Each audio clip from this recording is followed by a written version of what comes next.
Hello students, welcome to easy camp. आज हम पढ़ने वाले नॉन स्टोइकियोमेट्रिक पॉइंट डिफेक्ट्स। ये इन कंटिन्यूशन है जो हमने सॉलिड स्टेट की सीरीज़ स्टार्ट की थी उसी से। इन द प्रीवियस वीडियोस हमने देखा about stoichiometric point defects and in that हमने शॉर्टकी एंड फ्रैंकल डिफेक्ट्स के बारे में पूरा पढ़ा। Now here the first thing to notice is why it is called as non stoichiometric point defect. इसको नॉन स्टोइकियोमेट्रिक पॉइंट डिफेक्ट क्यों कहते हैं? Why it is called as non stoichiometric point defect. In non stoichiometric point defects हमारे molecular फार्मूले में change आते हैं क्योंकि हमारा जो कंपोजिशन ऑफ आयन्स होता है इन दी आयनिक क्रिस्टल वो जो है चेंज हो जाता है। So here we have two main kinds of non stoichiometric point defects and those are metal excess defect and metal deficient defect. So here we classify non-stoichiometric point defects into two main types called as metal excess defect and metal deficient defect. So here you can see that we have used the words metal excess and in the next हमने use किया है metal deficient, यानी कहीं ना कहीं metal का access होगा and metal का ही डेफिशिएंट होगा इन बोथ दिस डिफेक्ट्स। अब मेटल यानी क्या? हमारे किसी भी ionic compound, for example I consider an ionic compound A and B. अब इस आयनिक कंपाउंड में जाहिर सी बात है आयन्स होंगे जो एक दूसरे से अट्रैक्ट होंगे। सो जब इस आयनिक कंपाउंड को हम आयोनाइज करेंगे तो क्या मिलेगा हमें? A plus and B minus. तो जो हमारा पॉजिटिव स्पेसिस होती है यानी this positive cation is called as metal. तो हमारे गिवन आयनिक कंपाउंड में जो कटायन होगा, जो पॉजिटिव स्पेसिस होगी, उसी को हम बोलेंगे मेटल एंड उसके इंक्रीज़ और डिक्रीज़ होने की वजह से जो डिफेक्ट आएगा उसको हम बोलेंगे metal excess defect and metal deficient defect. So first of all, let us start with metal excess defect.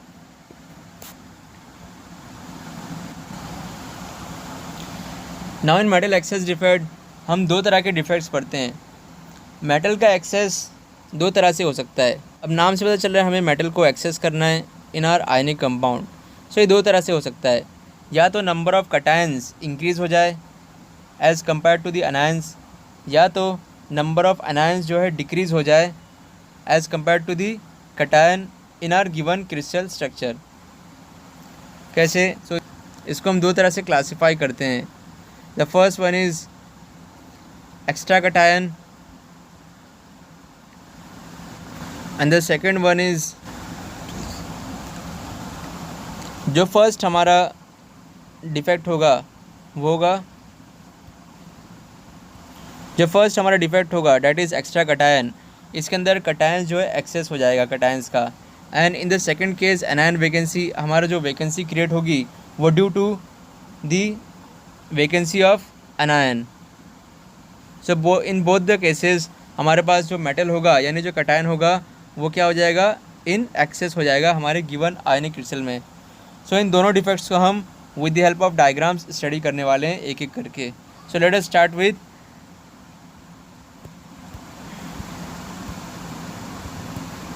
extra cation first. So here we are starting with extra cation in metal excess defect. So in extra cation, let us take the diagram first.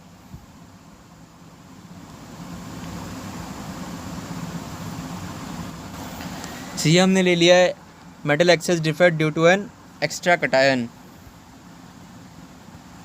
Due to an extra cation. Now in extra cation situation what happens is, हमारे पास जैसा कि आप diagram में देख सकते हो एक extra cation जो है in between the lattice point occupy हो चुका है। These are the lattice points जिसके अंदर ए प्लस और बी माइनस आयन्स है। ये पूरा क्रिस्टल स्ट्रक्चर जो है आयनिक कंपाउंड ए बी का है। ए बी एक आयनिक कंपाउंड है एंड ये उसका क्रिस्टल लैटिस स्ट्रक्चर है। सारे के सारे लैटिस पॉइंट्स पर कटायंस और एनायंस प्रेजेंट है and in between the sides उसको हम बोलते हैं interstitial sites.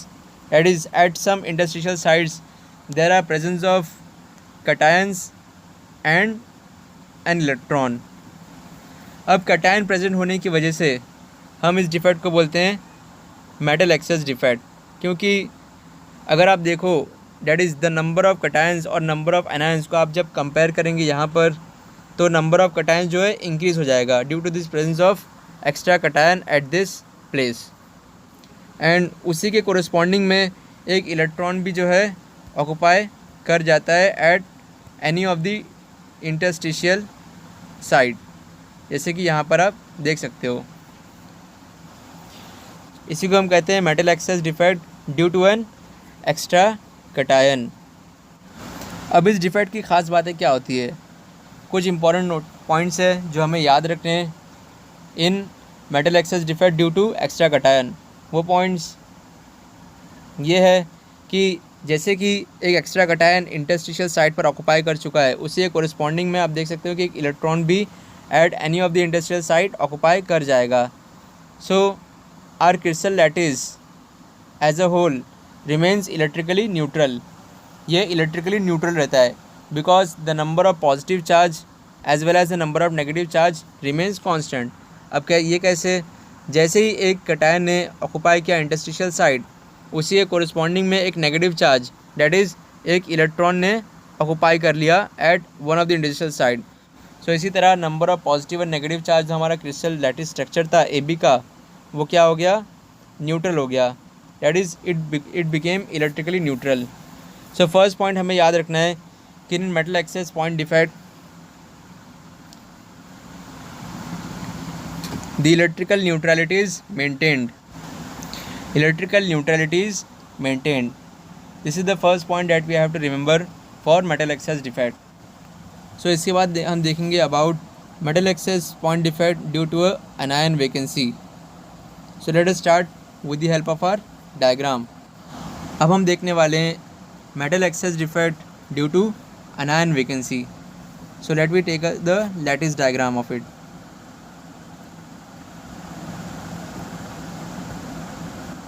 So this is the lattice diagram of metal excess point defect due to anion vacancy. So ये lattice diagram किसका है? The compound AB का, that is in which the cations are A plus and anions are B minus ions. So यहाँ पर आप देख सकते हो कि at one of the lattice points जो हमारा anion है वो क्या है? मिसिंग है। दैट इज़ वैकेंसी वहाँ पर क्रिएट हुई है एंड एट दैट वैकेंसी हमारा क्या है? एक इलेक्ट्रॉन प्रेजेंट है। सो यहाँ पर भी एक अनायन जाने के बाद हमारा एक नेगेटिव चार्ज जो है रिमूव हो गया था हमारे क्रिस्टल सिस्टम से, बट उसी क्रिस्टल स्ट्रक्चर में एक इलेक्ट्रॉन उसी लैटिस पॉइंट पर ऑक्यूपाई कर जाता है। सो हैंस फोर्थ हम ये कंसिडर कर सकते हैं कि in this defect also the electrical neutrality is maintained. So the first point to remember here is also the electrical neutrality is maintained. ये जो है हमारे याद रखने वाली बात है। Here also the electrical neutrality is maintained. So what happens in metal excess defect due to anion vacancy? हमारे पास एक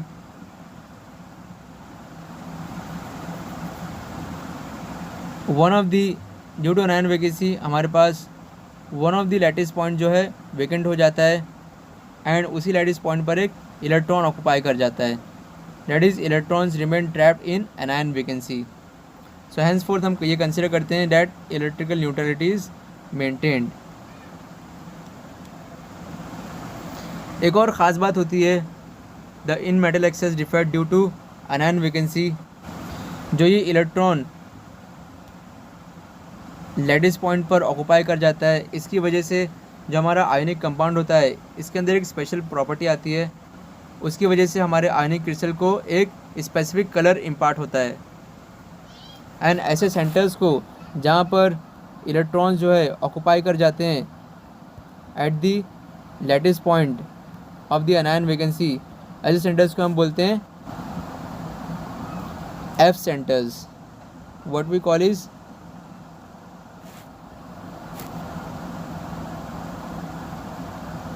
ऐसे सेंटर्स को हम बोलते हैं एफ सेंटर्स। एफ सेंटर्स कहते हैं इन्हें।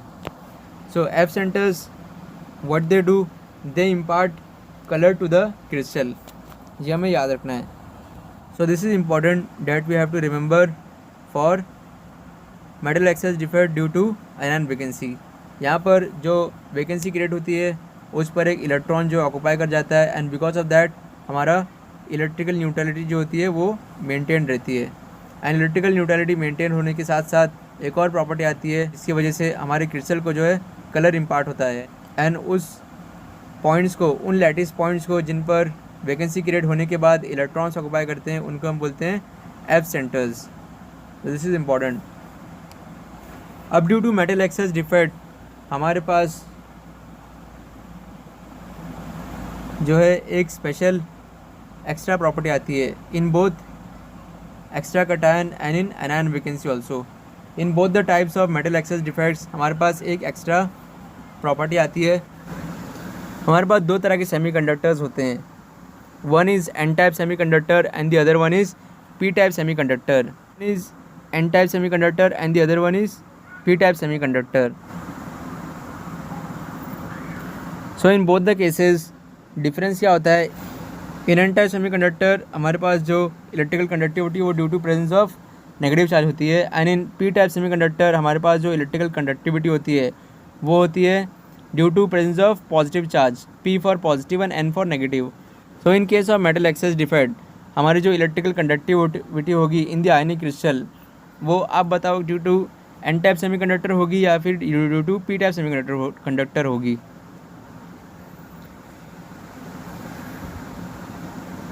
In both the defects, that is in both the metal excess defects due to extra cation and vacancy and anion vacancy, हम देख सकते हैं कि हमारे पास एक एक्स्ट्रा इलेक्ट्रॉन जो है, एक नेगेटिव चार्ज जो है हमारे विद इन द क्रिस्टल आ जाता है। इन एक्स्ट्रा कटायन हमारा इलेक्ट्रॉन जो है एट द इंटरस्टिशियल साइड आ जाता है, एंड इन एनायन वैकेंसी हमारा इलेक्ट्रॉन जो है लैटिस पॉइंट पर ऑक्यूपाई कर जाता है। So in both the cases हमारा जो इलेक्ट्रॉन होता है वो रिस्पॉन्सिबल होगा due to the presence of electrical conductivity. So हम कह सकते हैं कि metal excess defects give rise to N type semiconductors. ये भी बहुत इंपॉर्टेंट है एंड याद रखने वाली बात है। N type semiconductor, so this is very important for the boards as well as entrance point of view. So here we have completed our first part. In this part हमने cover किया metal excess defect जो कि part था non stoichiometric point defects का दिया। Now we are left with metal deficient defect.